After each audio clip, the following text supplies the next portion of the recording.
Бумеранг доброты. Однажды мужчина, проезжая по трассе, увидел на обочине пожилую женщину. Даже в исчезающем свете дня можно было легко заметить, что ей необходима помощь. Мужчина остановился у ее «Мерседеса». Его старенький автомобиль все еще недовольно шипел, когда молодой человек выходил из машины. Женщина пыталась скрыть свое беспокойство улыбкой, что ей не очень-то удавалось. В течение 2 прошедших часов никто не остановился около нее, чтобы предложить помощь. А он? Почему он здесь? Он выглядит бедным и голодным. Опасен ли он? В голове ее не переставали возникать вопросы. Мужчина сразу же распознал на ее лице беспокойство. Только страх способен оставить в человеческих глазах такой след. Он прекрасно знал это. «Здравствуйте.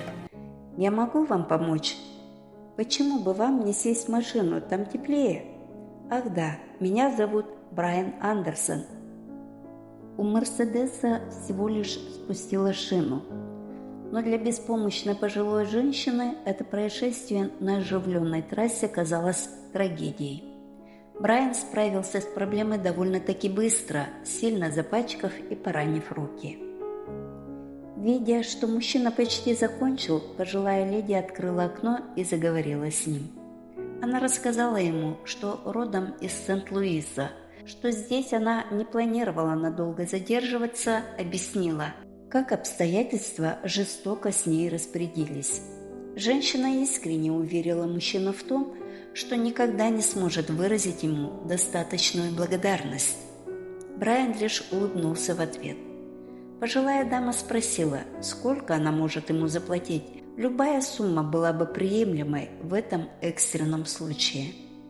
Молодой человек, ни на секунду не сомневаясь, отказался. Он вспомнил всех тех, кто когда-то подал ему руку помощи в сложной ситуации и ничего не попросил взамен. Брайан сказал женщине, что если она действительно хочет отблагодарить его, то должна помочь первому же нуждающемуся в помощи человеку. Он добавил: «В тот момент подумайте обо мне». Андерсон подождал, пока пожилая леди заведет свой автомобиль и уедет. После холодного и неудачного дня эта внезапная возможность проявления доброты вдруг добавила немного красок в его чувства. Провожая взглядом даму на «Мерседесе», он благодарил ее. С улыбкой на лице мужчина сел в машину и исчез в вечерних сумерках. Проехав несколько миль, пожилая женщина остановилась в кафе. Это была обычная забегаловка на заправке. Ее не очень тщательно убранные столы казались убогими даже на фоне скудного интерьера. Кафе, весь этот пейзаж вызывали у дамы на «Мерседесе» неприятное чувство беспокойства и дискомфорта. Как мы, меняя иногда окружение, становимся чужими для старых друзей. Среди всей этой неблагородной скромности выделялась одна официантка. Пожилая леди сразу же заметила ее улыбку, ту, которой обычно скрывают беспокойство, усталость и боль. Женщина узнала в молодой девушке себя, ведь еще полчаса назад она стояла на дороге беспомощной, с таким же выражением глаз, с той же самой улыбкой.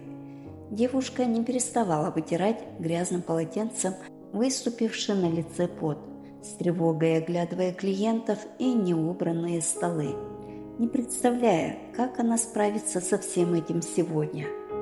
Улыбка на ее лице, тем не менее, не переставала радовать окружающих. Опытная дама на «Мерседесе» определила, что официантка была примерно на 7-м месяце беременности. В голове женщины пробежала мысль: как имеющий так мало может дарить другим так много? Она вспомнила Брайана. Закончив с ужином, пожилая дама положила на стол 100-долларовую купюру и поспешно вышла. Официантка, подойдя к столу, увидев деньги и скрывающуюся за дверьми женщину, поняла, что уже не успеет догнать ее и вернуть сдачу. Через миг на глазах ее выступили слезы от прочитанного на исписанной салфетке. «Ты мне ничего не должна. Я очень понимаю тебя. Однажды мне тоже кто-то помог, не прося ничего взамен. Так и я теперь помогаю тебе. Если ты захочешь меня отблагодарить, сделай следующее. Не дай этому круговороту любви и доброты остановиться на тебе». Под исписанной салфеткой вдобавок лежало $400. Грязные столы и кастрюли, многочисленные клиенты. Со всем этим девушка, окрыленная невероятным жестом человечности, справилась с легкостью. Придя домой, она не переставала думать о той даме на Мерседесе. Откуда она знала, в чем мы сейчас нуждаемся? Скоро появится малыш, и с такими доходами нам бы пришлось туго. Забравшись в постель, официантка обняла своего спящего мужа. Он так беспокоился о деньгах, старался как мог. Поцеловав его, она прошептала на ушко: «Все будет хорошо. Я очень люблю тебя, мой Брайан Андерсон».